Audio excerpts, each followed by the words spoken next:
Bueno, egunon guztioi, eta lehenengo bi mailan pasata, goaz, orain, eta ikusitan zenbait alkalde eta zinegotzi dauzkagun, petatzen dute hirugarren maila ere interesgarria izango dela.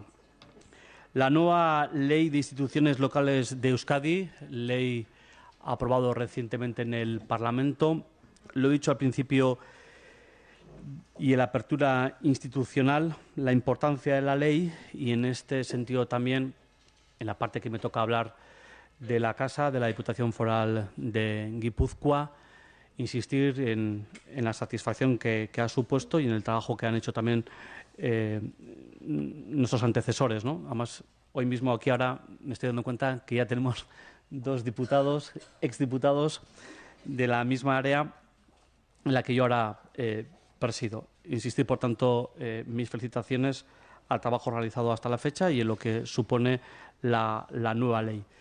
Y presentar también a los ponentes, en este caso, a dos buenos amigos y, por tanto, fácil, a Elizabeth Echanove, directora de Relaciones con las Administraciones Locales y Registros Administrativos del Gobierno Vasco, y a Peru Bazaco, viceconsejero de Relaciones Institucionales también del Gobierno Vasco. Les voy a dar a ellos la palabra y espero que resulte interesante. Bueno, egunon, vamos a intentar ser breves y a la vez, pues, a ver si podemos dar una visión general de la ley, ¿no? Yo voy a empezar por una pequeña introducción, ¿no? Voy a hablar sobre la necesidad de la ley, ¿no? Y la necesidad de la ley, bueno, veíamos que era necesaria para dos cosas. Una es para la vertebración jurídico-institucional de Euskadi y luego para dar respuesta a las nuevas cuestiones que se planteaban, ¿no? Respecto a la primera cuestión, la vertebración institucional de Euskadi, tenemos que darnos cuenta que, bueno, llevamos 35 años sin ley, y eso es debido, pues, a varias cuestiones, ¿no? La primera es la especial configuración de la comunidad autónoma. Piénsense en la disposición adicional primera, piénsense en el propio Estatuto de Autonomía y piénsense en la LTH.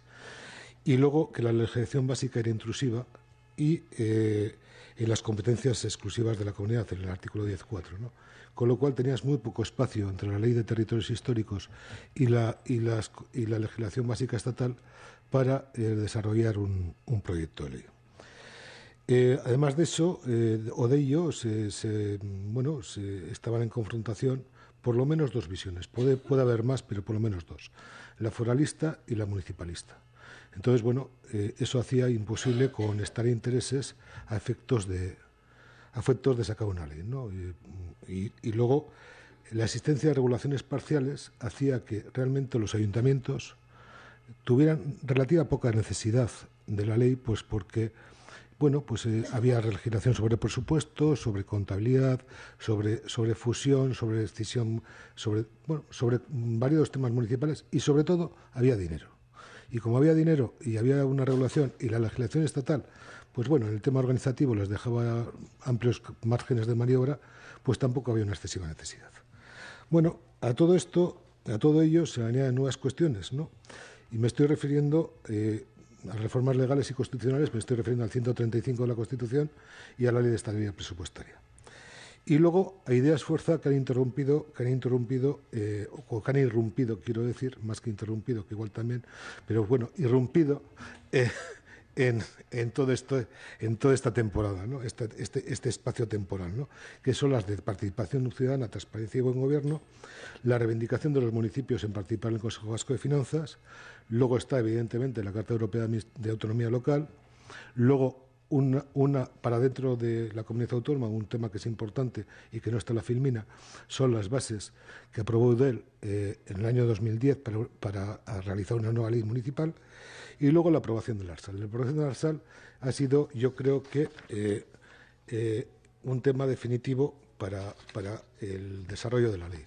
El ARSAL, que, bueno, yo luego ya lo diré también Elizabeth, que es una legislación, es una ley que constriñe la autonomía local, por las cláusulas de excepción que están metidas en el mismo, tanto en la ley del ARSAL, que son la ley de bases de régimen local como la ley de haciendas locales, han permitido al legislador vasco hacer una regulación, vamos a decir, diferente del régimen local vasco o de la ley de instituciones locales. Cuando empezamos a comenzar a elaborar la ley, vimos los fracasos que había habido en anteriores legislaturas.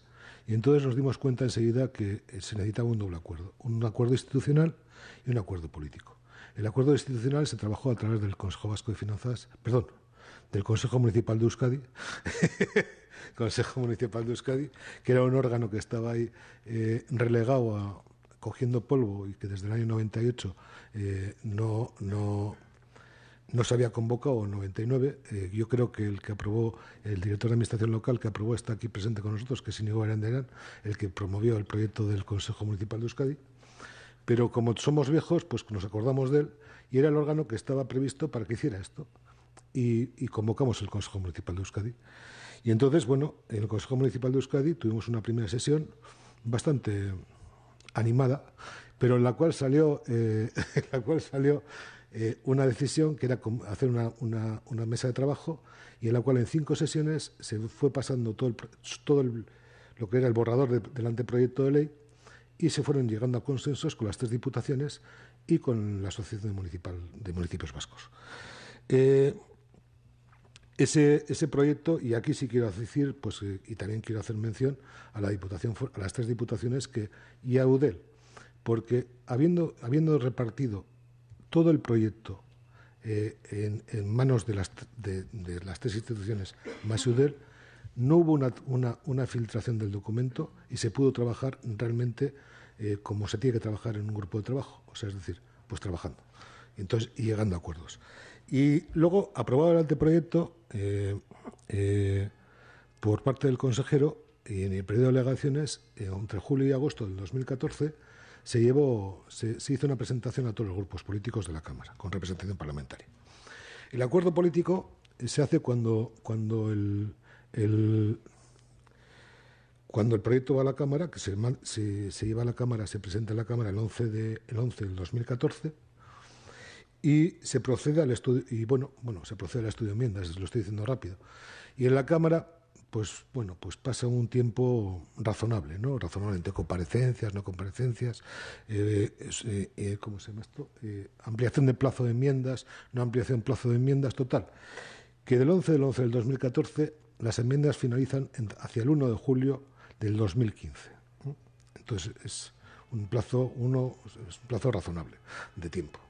Y quiero decir a esto que en la última legislatura, en la anterior legislatura del Estado, en las Cortes Generales con 2 cámaras tienen la media del proyecto de ley dura 4 meses. Ya sé que hay mayoría absoluta, pero quiero decir que 4 meses en 2 cámaras.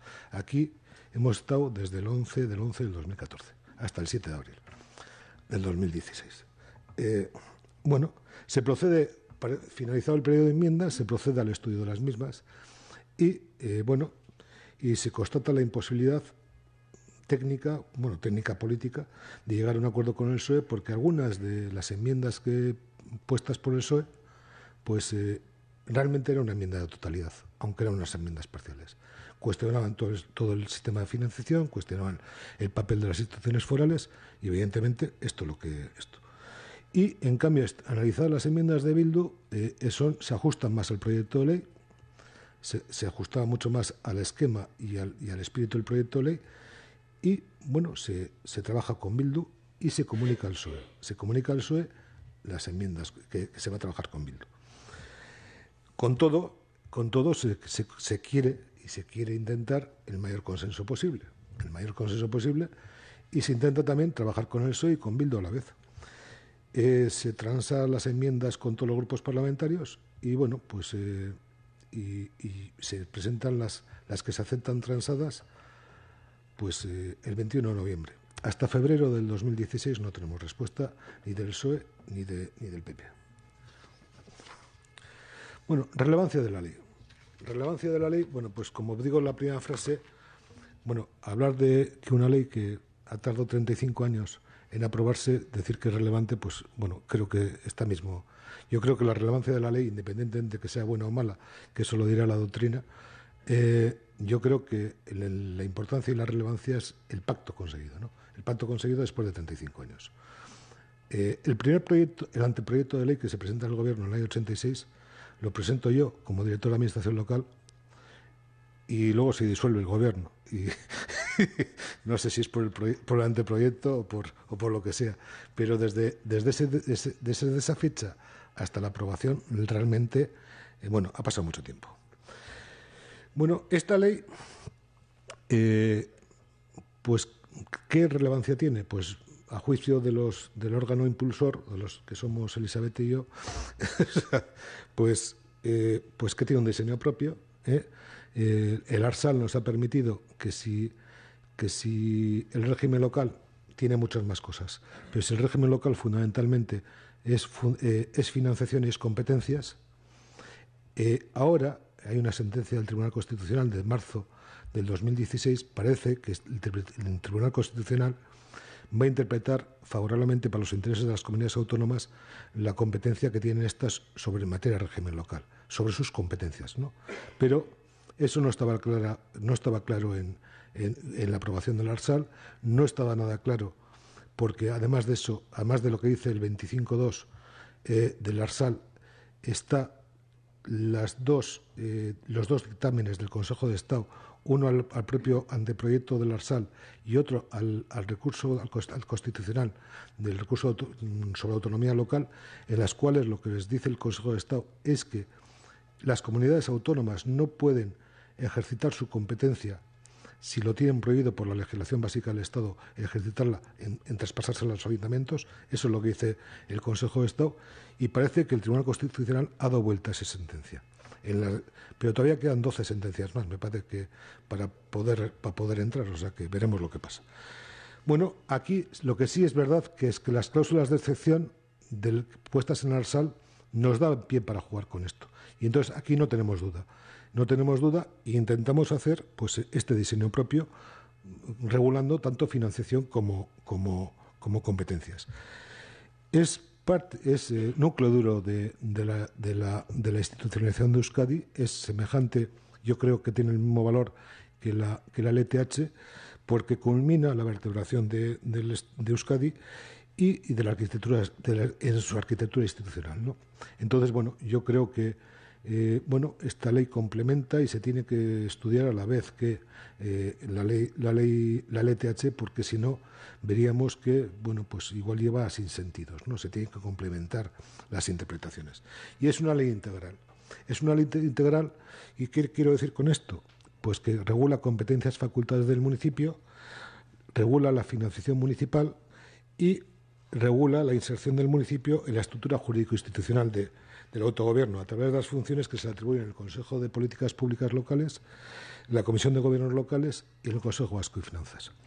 Esta ley, a diferencia de las leyes, vamos a decir que al uso en el Estado, regula un tema importante que es la financiación municipal, o por lo menos los principios que a los que se debe acomodar la financiación municipal. En fin, yo creo que esto no sucede en ninguna ley autonómica, ni incluso en la legislación estatal existe costumbre, siempre ha habido costumbre entre separar ley de régimen local y ley de haciendas locales, desde tiempos inmemoriales. Aquí se confluyen con las competencias que se pueden atribuir a la comunidad autónoma, y se hace un enjuague con las competencias de los territorios históricos. Se concibe al municipio como gobierno local, sí quiero destacar esto, y no como una administración prestadora de servicios, que también lo es, puesto que se atribuye al municipio facultades de ordenación, diseño, en fin, que entre todas aquellas competencias que se atribuyen como propias. Decía a continuación que si política es priorizar, los municipios pueden priorizar lo que quieren hacer con sus competencias propias, si quieren desarrollarlas mucho, poco o regular. Y por eso, pues quizá esas cosas del coste efectivo de los servicios, pues quizá, en fin, puede ser una limitación muy importante a la hora de la priorización de las competencias propias. Y se intenta establecer un equilibrio entre los tres niveles institucionales, a entender que los tres niveles son niveles con legitimación democrática directa, cosa que no sucede, por ejemplo, con las diputaciones provinciales. Los objetivos de la ley que están sacados de extraídos de la exposición de motivos, y solamente los voy a enumerar porque luego también Elisabeth hará otra visión complementaria de la ponencia que estoy haciendo, ¿no? Entonces son autonomía local, sistema competencial y cuánto de poder, junto con el tema de la garantía de autonomía local, transparencia, gobierno abierto y participación, la visibilidad institucional del municipio. Esto es un tema que realmente Eudel nos estaba reclamando de manera importante. El municipio era el gran olvidado en la legislación vasca, y ahora yo creo que con esta ley al municipalismo vasco se le da visibilidad y se le da la importancia que hasta ahora no ha tenido, y la posibilidad de trabajar. Pero ya lo seguiremos. Fortalecimiento del sistema democrático local, gestión de servicios y régimen de financiación que, siguiendo la tradición del País Vasco, va unido a competencias. Bueno, por empalmar siquiera un poco con el tema de las jornadas, me gustaría hacer una referencia al gobierno abierto, transparencia, datos abiertos, open data y participación ciudadana. Bueno, ¿esta es una nueva forma de gobierno y de gestión de los asuntos públicos? Bueno, pues sería cuestión de discutirlo, ¿no? Pero bueno, en el principio parece que va encaminada a que puede ser una nueva forma que coayude a una nueva forma de gobierno y tratar los asuntos públicos. El artículo 4 de la ley recoge los principios de actuación en la que se deben basar los municipios, y da pie a todo el título sexto de la ley. Así como el artículo 5 recoge el tema de la garantía de la autonomía local, y su traslación está en el título séptimo, estos principios recogidos en el artículo 4 dan pie al título sexto. Y dice exactamente: participación de la ciudadanía en los procesos de formulación y ejecución de las políticas públicas locales, transparencia, desarrollo de la ética pública y adecuación a los principios de buen gobierno. Bueno, ¿qué regula la ley? Pues voy a hacer una enumeración de 10 principios, ¿no? Creemos que clarifica conceptos básicos, conecta el gobierno abierto con la rendición de cuentas, intenta reducir la brecha digital, facilita de verdad la comprensión de la información, estructura publicidad activa por categorías más adecuadas al ámbito local, no solventa la apertura de datos, open data y reutilización de la información, supera algunas dificultades del derecho a saber, impone el seguimiento y evaluación del grado de implantación, apuesta por la participación ciudadana y dimensiona el esfuerzo en función de la planta local. Aquí lo que se quiere decir es que se utiliza el principio de proporcionalidad y se establece en función de la población de los municipios el cumplimiento de las obligaciones que se establecen en el título sexto sobre transparencia, básicamente, ¿no? Entonces, a los municipios de menos de 2.000 habitantes se les dice que solamente tendrán que cumplir la legislación básica del Estado. Todo esto son mínimos, ellos podrán hacer lo que ellos quieran. Y esto. Bueno, estos principios que he enumerado, que son laudatorios para la ley, no los he dicho yo, y por eso me he atrevido a ponerlos. Esto se titula, es un artículo que lo escribe Concepción Campos Acuña, secretaria del Ayuntamiento de Vigo, y se publica en Novagop, y que se titula 10 medidas reales de gobierno abierto en la nueva ley de instituciones locales de Euskadi. Por eso me he atrevido a ponerlos. Entonces, yo creo que pueden leer el artículo entero y yo creo que es interesante para hacer este seguimiento, ¿no? Y evidentemente partimos que el municipio es el eslabón del entramado público más cercano al ciudadano, y por ello que el ámbito local es el más adecuado para esto. Salto todo el tema y vamos a hablar otro reto de futuro, que es la financiación municipal. Porque empezamos ya a tener problemas de tiempo, llevamos un cuarto de hora y vamos. Bueno, el tema de la financiación municipal, me decía antes Luis Elizegui, que comentara sencillamente que se prevé un sistema de financiación municipal y que se asegura la financiación municipal de los municipios, y con eso bastaba. Pero sí quisiera decir, además de eso, quisiera decir algo más. Sí quisiera decir algo más, ¿no? La Ley de Instituciones Locales de Euskadi no disocia, sino que integra los dos aspectos sustantivos de la autonomía, como son las competencias y la financiación de las mismas. Este binomio de competencia y financiación se recoge tanto en la exposición de motivos como en el artículo 117.2. Y ahora viene visto. Y esto entronca con el sistema previsto desde el año 83 el ALTH. El ALTH, en su artículo 22.2, dice que el reparto de los recursos provenientes del concierto se realizará en consideración a las competencias y o servicios que sean titulares de instituciones comunes y los órganos forales de los territorios históricos. Entendiendo que los órganos forales de los territorios históricos, esto es lo que dice el textual más o menos del artículo 22.2, están comprendidas las competencias municipales, porque luego son los propios territorios históricos con ese dinero los que en estos momentos a través del Consejo Territorial de Finanzas, los que establecen los mecanismos de financiación de los municipios. Bueno, pues aquí el 117.2 dice que la financiación municipal se corresponderá con las competencias y servicios que legalmente estén atribuidas, con lo cual complementa, no vamos a decir que modifica, pero sí complementa el artículo 22.2 y engarza con la tradición que existente en Euskadi. El artículo 110 concreta los principios, no vamos a pasar. Me interesa el artículo 111, la financiación incondicionada. Me parece que es importante señalar que que establece como principio general la financiación incondicionada. Y solamente cosa que básicamente yo creo que tanto en el territorio de Vizcaya como en el de Guipúzcoa, no así el de Álava, que todavía existen los planes forales de obras y servicios, yo creo que la financiación incondicionada es prácticamente la regla general también. No digo con eso que no haya programas de subvencionales que afectan a los municipios, ¿no? Entonces, la financiación condicionada, de acuerdo con la Carta Europea de Autonomía Local, señala cuándo se podrá adoptar y de qué manera. Y se podrá adoptar de manera excepcional y siempre ajustándose a los siguientes principios. Garantizar la participación de las entidades locales en los programas subvencionales, participando al menos en la fijación de las prioridades. Se deberá facilitar la gestión económica de las mismas con carácter plurianual para garantizar los principios de estabilidad presupuestaria y sostenibilidad financiera, y se deberá garantizar la eficiencia, eficacia y calidad de la prestación de los servicios públicos y, sobre todo, su continuidad en su provisión. Bueno, como Elizabeth hablará también de atribuciones de nuevas competencias, pues no voy a decir más, pero también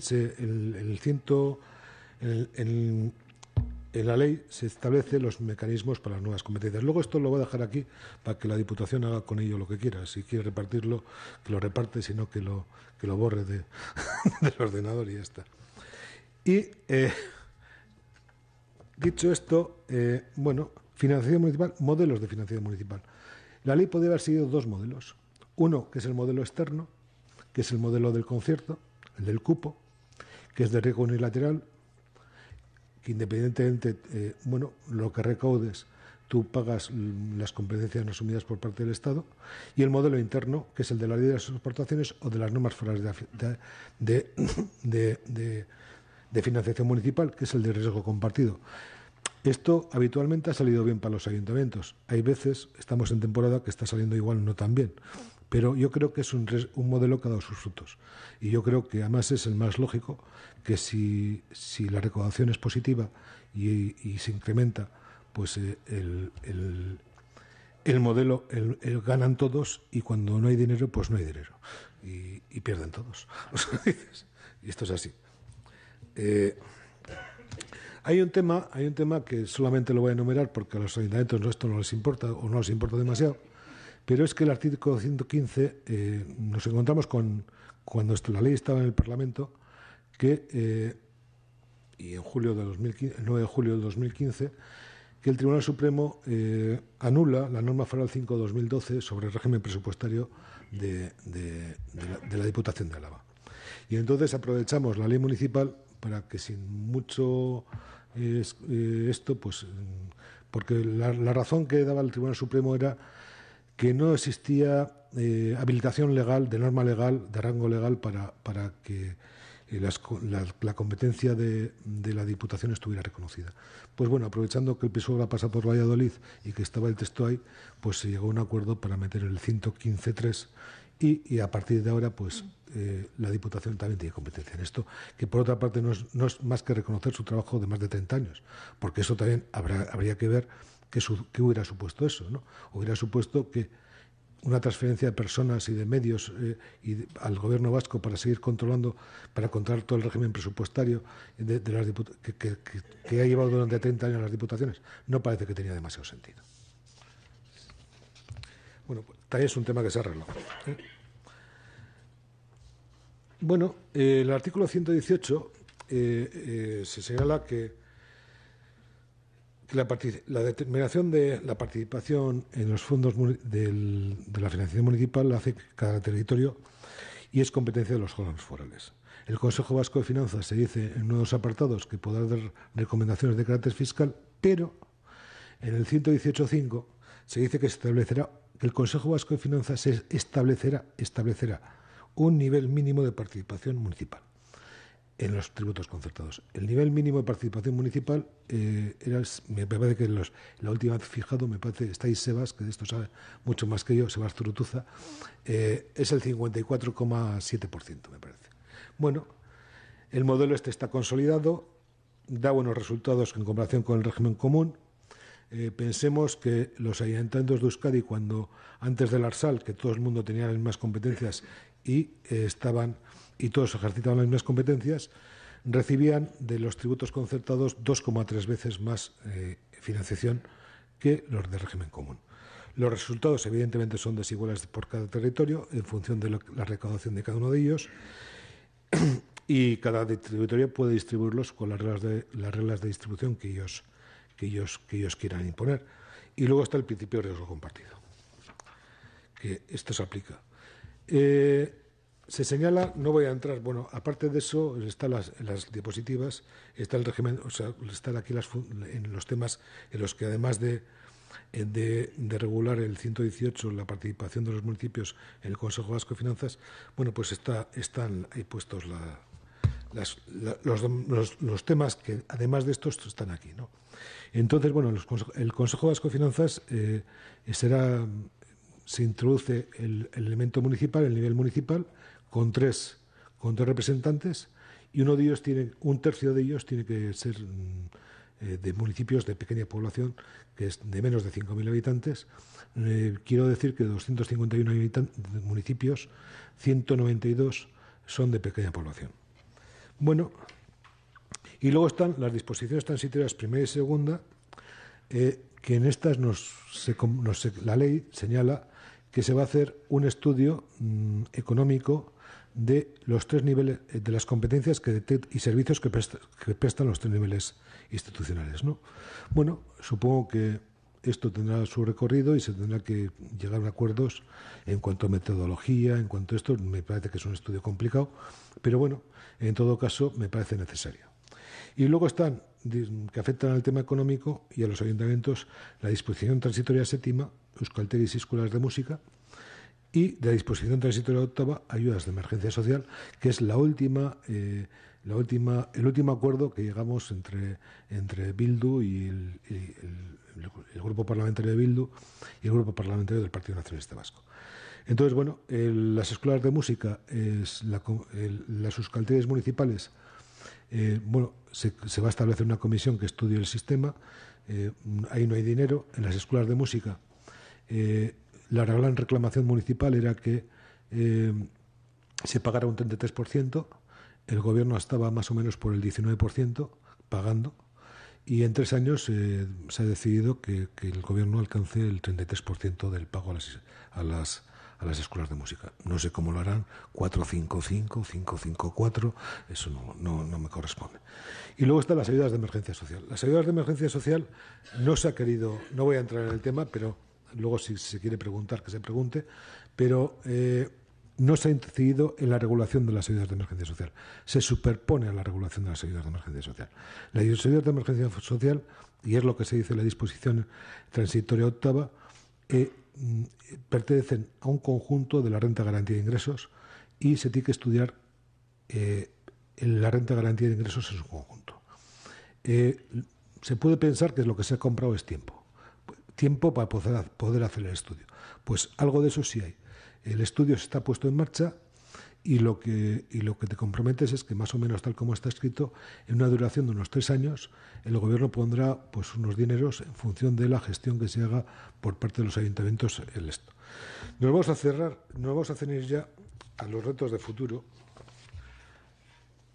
Joder, que no sé dónde está.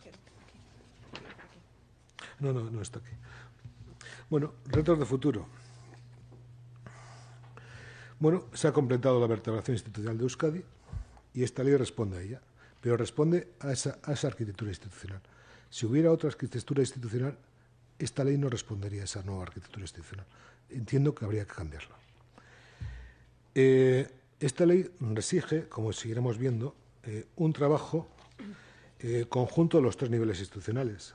Zintzotasuna, lealtad institucional. Se han creado los órganos precisos, se han puesto los cimientos, se ha dado visibilidad al municipio. Ahora falta el trabajo, falta hacer las paredes, amueblar y pintar para que la casa sea casa. El Lehendakari el pasado lunes, en unas jornadas institucionales que hubo, también habló de trabajo, de esfuerzo, sobre todo del nivel local, pero lo hablaba como requisito de exigencia al resto de los niveles.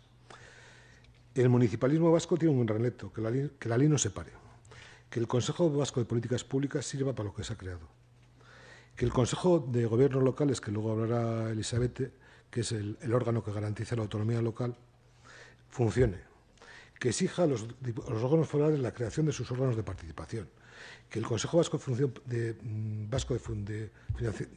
Finanzas Públicas se actúe con criterio institucional en defensa de los intereses, que no sean con intereses partidistas. Y nos podríamos hacer algunas preguntas, ¿no? ¿Podría haberse ido más lejos en el reconocimiento del poder local? Estimo que en estos momentos no. Creo que se ha aprobado una ley equilibrada y que va a exigir, ya lo he dicho, el esfuerzo de todos los niveles institucionales.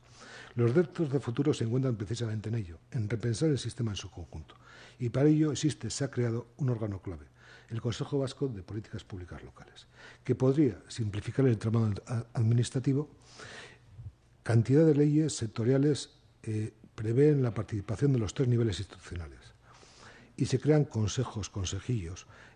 Bueno, yo no digo que sea un trabajo de un día para otro, pero a la vez que se examinan políticas públicas, se pueden ir haciendo una simplificación de los órganos administrativos sin hacer mucho daño. Debería ser el anverso de la moneda del Consejo Vasco de Finanzas Públicas. ¿Por qué digo esto? Porque el Consejo Vasco de Finanzas Públicas habla del ingreso de los 3 niveles institucionales. Aquí, estudiando 8 o 10 políticas públicas, podríamos conseguir saber realmente cuál es el gasto del 80%, el gasto real del 80% del municipio. O sea, así como el Consejo Vasco de Finanzas Públicas daría el ingreso, esto tendría que ser el anverso de la moneda, el cual se diera el gasto, ¿no? Y se pueden realizar estudios estratégicos, que este es el sitio, ¿no? Aplicación del principio de subsidiariedad, del de diferenciación, estudios sobre la planta local, etcétera, etcétera, etcétera. Exigencias que podría hacer el municipalismo vasco y que se me ocurre, está puesta ahí. Pues bueno, nosotros hemos tenido exquisito cuidado al regular, por ejemplo, el sistema de alerta temprana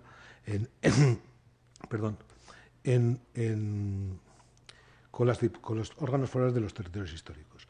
Y hemos respetado su principio de autoorganización. Hombre, ya habíamos pensado también en que este sistema de alerta temprana podría existir también en los procedimientos de proposiciones de ley, pero claro, eso significa reformar el reglamento de la Cámara. Y si hemos sido respetuosos con los órganos forales de los territorios históricos, meterte desde este jardín nos parecía un poquito peligroso. Pero sí es cierto que los mismos grupos que han visto con buenos ojos que se puede dar un sistema de alerta temprana para los ejecutivos o para los órganos promotores de leyes, podrían también aplicarse el cuento y reformar los reglamentos de la Cámara para que pueda ser posible facilitar garantizar esta autonomía local en la que todos se le llenen la boca y luego, pues bueno, las actuaciones son diferentes. Bueno, para ir concluyendo, decir que el sistema institucional es complejo, que se ha buscado un equilibrio. A los municipios, a lo largo de la ley, se les reconoce como gobiernos locales, se les asigna un papel institucional relevante, no comparable a la establecido en ninguna regulación estatal. Y el lunes pasado, en la jornada institucional, Zafra, el profesor Manuel Zafra, decía que una ley municipal debe tener vocación de permanencia. Debe de servir para que cualquier fuerza política se sienta cómoda aplicándola. Esta es una ley que no fija políticas públicas, o sea, no es de derechas o izquierdas. Establece reglas de juego. Debe de permitir la concertación, la colaboración, la coordinación, la codecisión interinstitucional, y esta, sinceramente, creo que lo hace. Y acababa diciendo que no podía entender el número de modificaciones que tiene la Ley 785, algunas de ellas, como la que se produce por el Arsal, que la modifica en sus propios cimientos. Esperemos que esta ley sí tenga vocación de permanencia y que, si debiera de modificarse, esta modificación se realice de acuerdo con los principios que le han servido para su elaboración. Y ya, esta vez sí que para acabar, quisiera acabar parafraseando a Aristóteles, que decía, no hace falta un gobierno perfecto, se necesita uno que sea práctico. Igual podríamos decir lo mismo intercambiando gobierno por ley. Esperemos haber acertado con ella, sin nada más.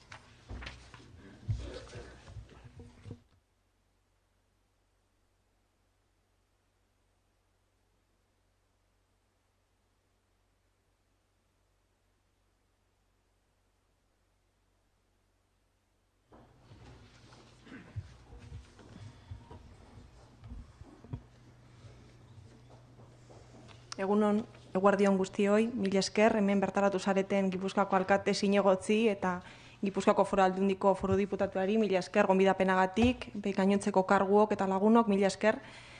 Ordu honetan ja guztiok ja nekatuta gauz, osea, bueno, saiatuko naz eman doztien enkargua betetzen eta alik eta harinen eta izan daiten, baina edukiak nahiko komplejoak dira, osea, ez dakit arentasun hori lortuko doten, helburua lortuko doten. Decía que estamos ya a estas horas un poco cansados todos y bueno, voy a intentar dar cumplimiento al encargo que se me ha realizado, intentar planear un poco sobre los contenidos de la ley, sobre los aspectos nucleares de esta nueva ley de instituciones locales. Me da un poco vergüenza y reparo y respeto también porque tenemos aquí, en concreto a Rafa Jiménez Asensio, que bueno, es gran conocedor de ese tema, pero bueno, yo puedo contar la experiencia personal al ser la directora y encargada, pues bueno, junto con el viceconsejero de promover este proyecto, pues bueno, conocemos un poco las entrañas y por lo menos podré aportaros esa perspectiva, espero. Bien, para comenzar, hemos oído en las anteriores ponencias que se ha hablado tanto de ética, de transparencia y, como ya se ha dicho, estas dos cuestiones tampoco son cuestiones desconocidas para la ley de instituciones locales. Aún así, también hemos oído al viceconsejero señalar que se trata de una ley integral y no es una ley integral solamente porque vincula el nivel competencial de financiación. Yo señalaría que se trata de un pequeño código de derecho local aplicable a todas las entidades locales vascas y, por tanto, los contenidos son muy diversos. En este gráfico, en este quesito, he intentado plasmar los aspectos más fundamentales de la regulación, que, como señalo, es muy diversa, ¿no?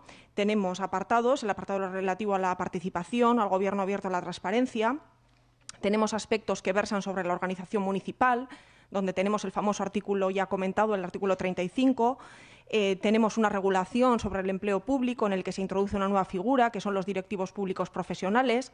También tenemos que hablar, cómo no, del sistema competencial, y aquí, dentro de este apartado, he insertado el tema del euskera también, que para nosotros ya en el proyecto era muy importante, y también para la coalición EH Bildu, con la que se llegó el acuerdo, también era un tema fundamental y creo que tiene el reflejo que merece en la ley. También se habla de los órganos que pretende la institucionalización del municipio, a los que se ha referido el viceconsejero, como son el Consejo de Políticas Públicas, la Comisión de Gobiernos Locales, y por último tendríamos el quesito gris, pues bueno, el correspondiente a la financiación, la participación del municipio en el Consejo Vasco de Finanzas. Entonces, para intentar haceros un acercamiento a esta ley, yo creo que los contenidos se podrían dividir o hacer una doble clasificación. En primer lugar, tendríamos los aspectos que se relacionan con la institucionalización, la visibilización y quizás la defensa de la autonomía local del municipio, ¿no? Y en un segundo apartado tendríamos los aspectos relacionados con el funcionamiento del municipio y la relación con la ciudadanía. Digamos que son temas de día a día o de afección más directa en el día a día municipal. En este esquema tenéis cuáles de ellos estarían en el primer apartado y cuáles de ellos en el segundo. El sistema competencial se incluye en el ámbito institucional, pero también tiene una afección diaria, ya que se vincula al quantum de servicios y a los servicios que prestan los municipios, ¿no? Por tanto, estaría en ambos apartados, como podéis ver. En media hora, vamos, ni de lejos me da tiempo para profundizar en los temas que conforman, como veis, la ley. Pero sí que voy a intentar haceros un acercamiento, intentar explicaros pues, los aspectos nucleares, ¿no? Que es el título de la intervención. Un aspecto pues, muy fundamental de la ley, indudablemente, es el sistema competencial, unido al sistema de financiación al que ha hecho referencia Perú. En cuanto a las claves para la interpretación del sistema competencial que recoge la Ley de Instituciones Locales de Euskadi, en primer lugar, partiendo de aquellas bases de EUDEL del 2010, se entendía que no podía haber un fortalecimiento institucional del municipio si no es a través de un sistema competencial fuerte y sólido, ¿no?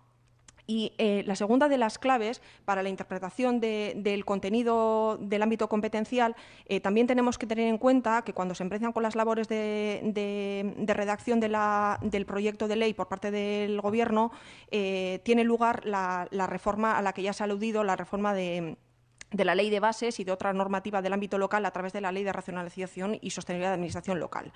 Esta ley nace, como sabéis, con una vocación de ajuste del gasto público local y control financiero, y se puede decir que en un principio planteaba, aunque también, como ha dicho ya el viceconsejero, ya se están produciendo, ya se ha dictado la primera sentencia del Constitucional que viene a matizar aquellas interpretaciones que en un principio hacía el Consejo de Estado en relación a la limitación de las competencias o del listado de las competencias y el uso de facultades por parte de las comunidades autónomas en la atribución de las mismas, ¿no? Lo que nosotros veíamos de los diversos borradores de la Ley de Racionalización que se iban sucediendo es que podía haber un riesgo para los municipios vascos de que estos no pudieran ejercer las competencias que hasta entonces se estaban llevando a cabo. Y eso sí que podía ser un problema. Lo que esta ley hacía era reducir los ámbitos materiales de competencia que se contenían en el 25, también planteaba una serie de problemas con las mancomunidades, que seguramente conoceréis, y algunos ámbitos que tradicionalmente pertenecían a las entidades locales, los que tenéis aquí señalados, de educación, salud, directamente se pasaban a las comunidades autónomas. Como también ya se ha mencionado, en el caso de la comunidad autónoma, a veces señalando potestades de los territorios históricos y otras de la propia comunidad autónoma, se dota en esa ley una serie de cláusulas de aplicación modulada o de excepción, y en concreto la relevante o la que permite sin ningún lugar a dudas desarrollar el sistema competencial que más tarde desarrolla la Ley de Instituciones Locales es la adicional octava, que aquí os señalo. Entonces, en cuanto ya centrándonos en el modelo de competencias, la ley claramente aboga por las competencias propias. Contiene un listado amplísimo, lo tenéis en el artículo 17, un listado amplísimo de materias en las que las distintas normativas sectoriales, sean autonómicas o sean de los territorios históricos, podrán atribuir competencias a los municipios. No es solamente la atribución de competencias en las materias así señaladas, también son relevantes las facultades que se reconocen a los municipios en relación a esas competencias, ¿no? La atribución, esto también es importante, requiere que vaya acompañada de los recursos necesarios.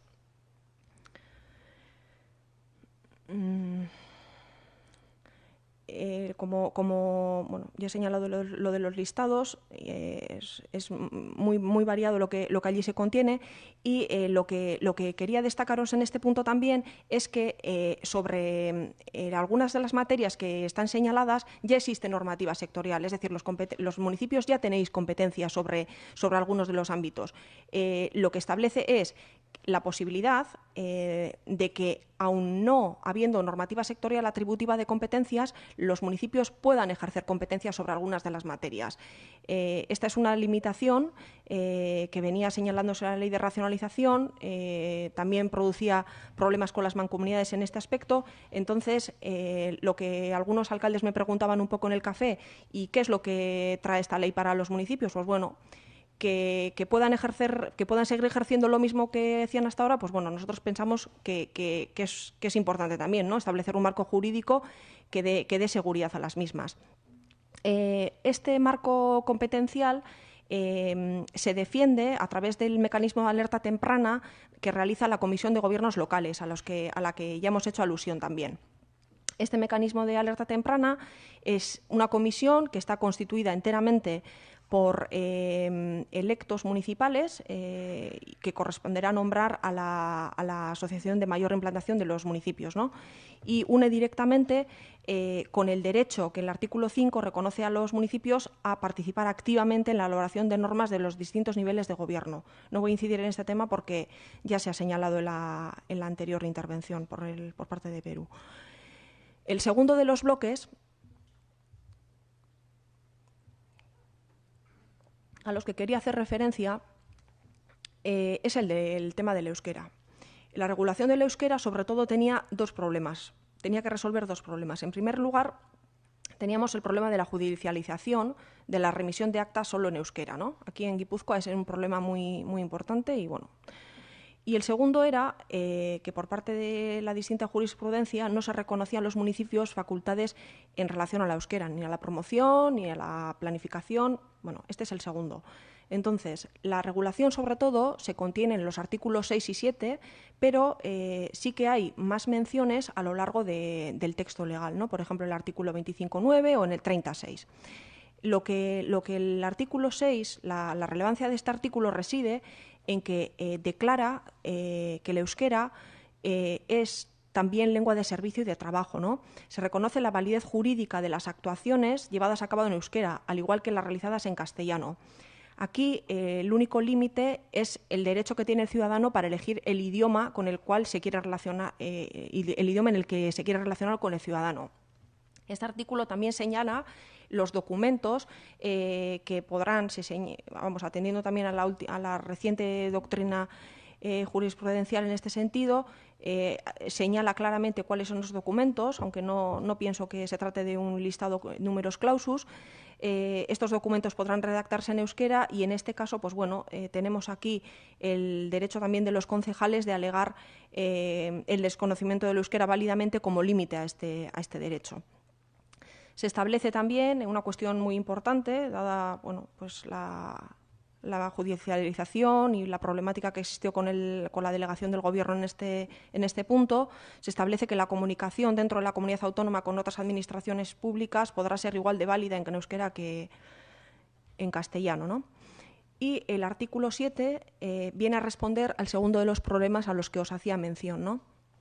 Reconoce expresamente competencias al municipio en materia de euskera. Se atribuye como propia a los municipios la competencia para el fomento y la planificación y su normalización en los servicios y actividades. Así como cuando señalamos el amplísimo listado del artículo 17, también se hace referencia al euskera como competencia propia. Para completar un poco esta regulación, se incluye también una mención a la capacidad lingüística de los concejales, previéndose el desarrollo de medidas de promoción para que los electos mejoren su capacidad, su comprensión oral y escrita, para que así el municipio o aquellos municipios que lo deseen puedan realmente trabajar y funcionar en euskera. Y también un apartado que yo considero también importante, que es cuando los ayuntamientos deciden gestionar sus servicios indirectamente. Se prevé, y sobre todo cuando hay relación directa con el ciudadano, se prevé que en este caso los derechos lingüísticos del ciudadano son los mismos que cuando los servicios se prestan directamente por personal empleado municipal, pues funcionarios o personal laboral. Entonces, en este caso, pues también resulta de importancia la inclusión de cláusulas lingüísticas, ¿no? Voy a saltar el apartado relativo al Consejo Vasco de Políticas Públicas porque ya se ha hecho suficiente mención a la relevancia de este órgano y así pues consigo avanzar un poquito más, ¿no? Y pasaríamos ya al segundo bloque, que os he señalado, que son quizás un poco los aspectos que inciden en el funcionamiento diario y la relación con la ciudadanía. En este apartado tendríamos el apartado relativo a la organización municipal y funcionamiento, que está en el título cuarto de la ley, la transparencia y participación, a la que no voy a aludir porque ya se ha tratado, y sí que quería terminar con el tema de gestión de servicios públicos. En cuanto a la organización municipal, os he señalado solamente los aspectos más novedosos que los tenéis ahí señalados. Pues, por ejemplo, se prevé la posibilidad de delegación de voto en caso de maternidad o paternidad del electo o electa por el tiempo establecido por la normativa general. Es un tema de conciliación y que nos parecía lógico, también se prevé en otros, por ejemplo, en el reglamento del Parlamento y en otras normativas. Pues bueno, se aplica también al ámbito local. El apartado relativo a los derechos económicos prevé la declaración exclusiva del alcalde o la alcaldesa en aquellos municipios de población superior a 1.000 habitantes. Se prevé también un estatuto de la oposición. En municipios de más de 10.000 habitantes, al menos un concejal de la oposición podrá tener dedicación exclusiva. También en los de menos de 5.000 hasta 10.000, una dedicación parcial. Y, lógicamente, estos derechos se reconocen a la coalición más representativa, ¿no? También tenemos aquí un código de conducta, el cual yo creo que es el artículo sobre el que más he hablado a lo largo de esta mañana, el artículo 35, que señala que recogerá los valores, principios y normas de actuación a la que deberán atenerse los electos y electas en su relación con los empleados. No voy a incidir en este tema porque creo que ya se ha hablado bastante y, bueno, si tenemos tiempo para esto, pues podríamos profundizar en ello. También al inicio os he señalado que se prevé la existencia de una nueva figura, que son los directivos públicos profesionales. Se permite su creación en municipios que tengan una población superior a 40.000 habitantes, aunque también hay una disposición que dice que pasados 3 años desde la entrada en vigor de la ley, el Gobierno, pues viendo un poco cómo transcurre a lo largo de estos años la aplicabilidad o la utilidad de esta figura, pues pueda reducir o modificar ese límite, ¿no? Tienen funciones muy específicas, como son la coordinación general o labores de gerencia, direcciones de área, destinados a puestos de máxima responsabilidad de organismos públicos, ¿no? Lo que garantizamos a través de esta figura es que las personas que vayan a ser directivos pues tengan una serie de conocimientos ya acreditados, ¿no? Y tengan unas competencias profesionales que tienen que ser necesariamente exigidas en la convocatoria, ¿no? También se exige una experiencia mínima y, bueno, yo creo que es una figura que puede ser interesante y, bueno, al menos los feedback que hemos tenido hasta ahora pues han sido positivos. Y entraría en tercer lugar en el aspecto relativo a la gestión de los servicios públicos, que yo creo que es un tema también pues importante. La ley distingue claramente lo que son competencias y lo que son gestión de servicios públicos. Como también hemos oído decir, se cree que los municipios son auténticos poderes locales, no son prestadores de servicios, aunque evidentemente también lo son prestadores de servicios y hay que tener en cuenta también esta vertiente, ¿no? Yo aquí lo que quiero trasladaros es que hay una confrontación, o que no casan un poco la concepción que mantiene la ley de racionalización al hablar de los servicios públicos y el modelo que defiende la ley de instituciones locales.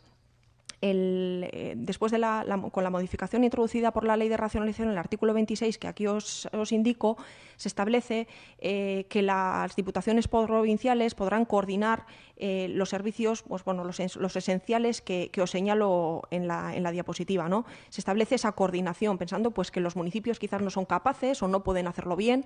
Se parte de ese pensamiento.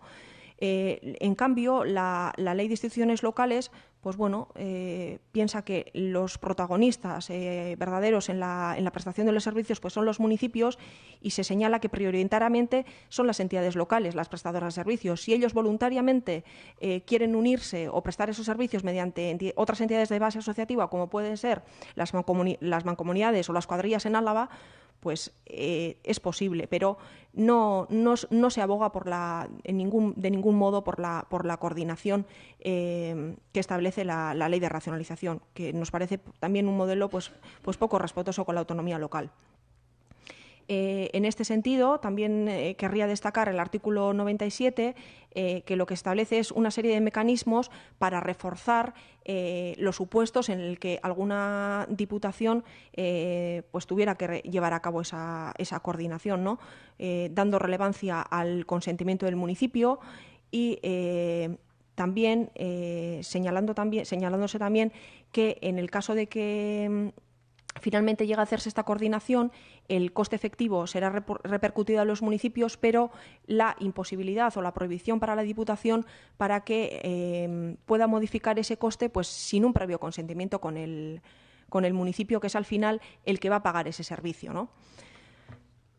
Yo creo que con esto hago un acercamiento a lo que son los temas nucleares y sí que quería terminar con unas conclusiones en este apartado, ¿no? La primera de las conclusiones sería que es una ley que apuesta por reforzar la autonomía local, defiende o tiene un sistema competencial sólido y amplio unido a una adecuada financiación. Tiene un sistema competencial que se protege frente a posibles menoscabos mediante el mecanismo de alerta temprana llevado a cabo por la Comisión de Gobiernos Locales, y en cuanto a la gestión de los servicios públicos locales se defiende que prioritariamente va a ser llevada a cabo por las propias entidades locales. En segundo lugar, es una ley que busca la visibilización a través de órganos como el Consejo Vasco de Finanzas Públicas y el Consejo de Políticas Públicas. También es una ley que regula el funcionamiento de las propias entidades y su relación con la ciudadanía. Los apartados relativos a la organización municipal, el estatuto de la oposición, los directivos públicos son buena muestra de ello, ¿no? Y en cuanto a en lo que se refiere a la relación con la ciudadanía, tendríamos los artículos que regulan las cartas de servicio, el código ético de los electos o los apartados de transparencia y participación. Y en cuarto lugar también es una ley que ha querido dar solución a problemas antiguos y recurrentes de los municipios vascos, como son la problemática de las escuelas de música, los euskaltegis, las ayudas de emergencia social o la regulación del euskera. Venga, eskerrik asko.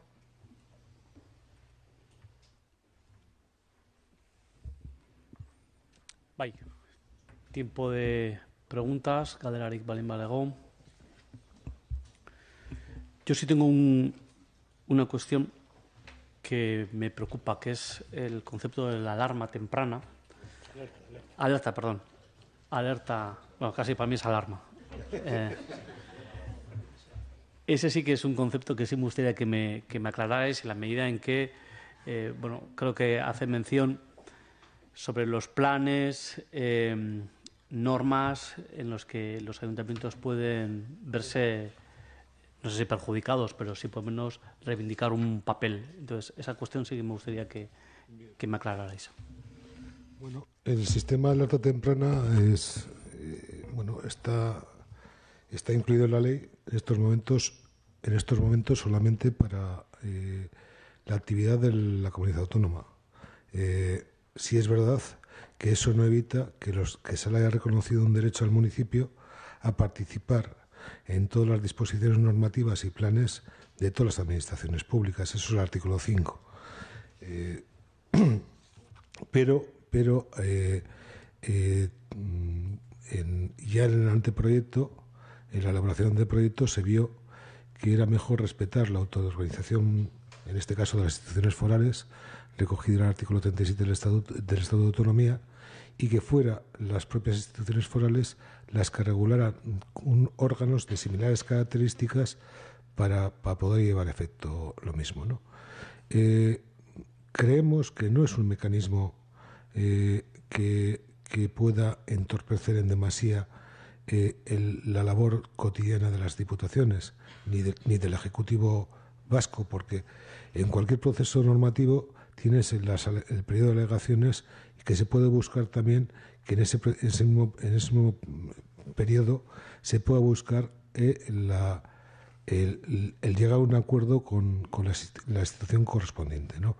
Es verdad que, a diferencia de otras comunidades autónomas, bueno, la única que tiene más o menos puesto lo mismo es la andaluza, aquí se establece un procedimiento y se regula un procedimiento. Y bueno, yo creo que bueno, es un tema que se da también, está previsto viene de Europa, se recoge las bases de Eudel.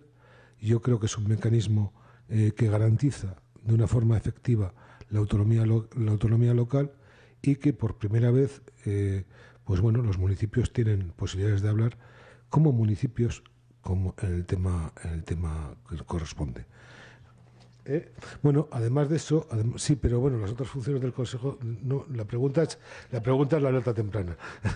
La pregunta es, sí, bueno, sí, quiero decir que no son sobre cualquier cosa que regule la Diputación, es decir, o el Gobierno vasco, es sobre las competencias propias que se le reconoce la ley a los municipios, las del artículo 17. O sea, no es sobre competencias de la Diputación. Digo, si la Diputación regula la norma foral presupuestaria, eso es competencia de la Diputación. Y ahí tendrá que dar audiencia a los municipios para que hablen de lo que ellos quieran. Si regula pues una actividad, no sé, servicios sociales, que es competencia o puede ser competencia propia, pues tendrá que pasar por el mecanismo de alerta temprana.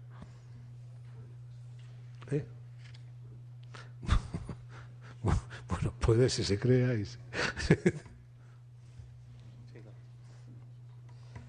Vale. Galdera gehiagorik, más preguntas. Bueno, eskerrik asko guztioi. Espero dut interesgarria izan dalakoan topaketa guztia, urrengo bat arte. Bueno, el que quiera... Todo está... Sí, bye. Dos apuntes en relación a lo que comenta Perú. Uno, ha habido dos PowerPoint, uno la de Rafael Jiménez Asensio y luego la de Elizabeth y Perú, que os lo mandaremos también por correo electrónico para quien quiera. Y luego también que sepáis que todo lo que ha acontecido esta mañana se ha grabado, ¿vale? Entonces, por mesas, por edición, por mesas, se colgarán en Guipúzcoa Televista o en el canal institucional de la Diputación Foral de Guipúzcoa, ¿vale? Eskerrik asko.